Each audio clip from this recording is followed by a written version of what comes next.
Well, hi there. Tweet Scott back with the Texan Edge, your daily dose of motivation, inspiration, and Texas-sized perspective. We're near the home stretch of our special holiday series, Christmas Under the Six Flags of Texas. And today's tale is one that will make you smile, because this is the one where Santa finally makes it to Texas.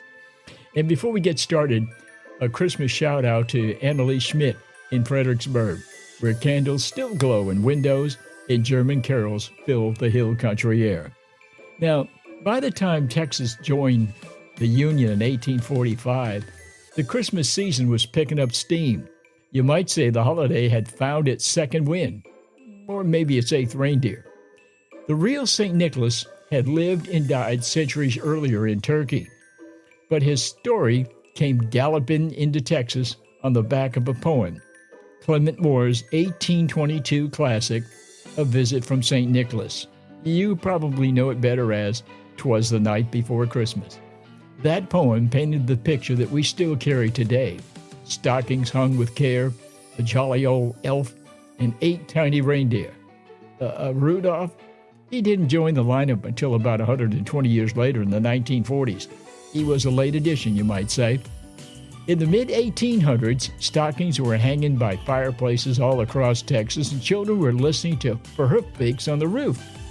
The Czech and Polish kids, the settlers, even celebrated St. Nicholas Day on December 6th, leaving small gifts for good kids and reminders for the ornery ones. As Texas grew, so did her traditions. There was wassail punch, popcorn strands, mistletoe, and the famous Yule log. And sometimes in a fireplace, sometimes in the form of that French chocolate cake that we talked about earlier. You could smell Christmas coming long before it ever arrived. Pine needles, spice, and wood smoke rolling through the air. Then came the Confederate years. Sometimes, they were times of real hardship. Shortages made food scarce, and gifts even scarcer. Mothers stitched toys out of scraps. Fathers at war mailed home letters tied with string. Some folks sent care packages that might never arrive, but they sent them anyway because love travels a lot farther than postage. Even when stockings were empty, hearts were full. Those Texans knew that Christmas wasn't about what was under the tree. It was about what was still beating in their chest: faith, family, and the hope of better days. So as you hang your stockings this year, remember the folks who hung theirs with nothing in them but prayer, and somehow still felt rich. Hey, if you enjoyed today's story, tell a friend about the Texan Edge, please, because as you already know, this is more than a podcast.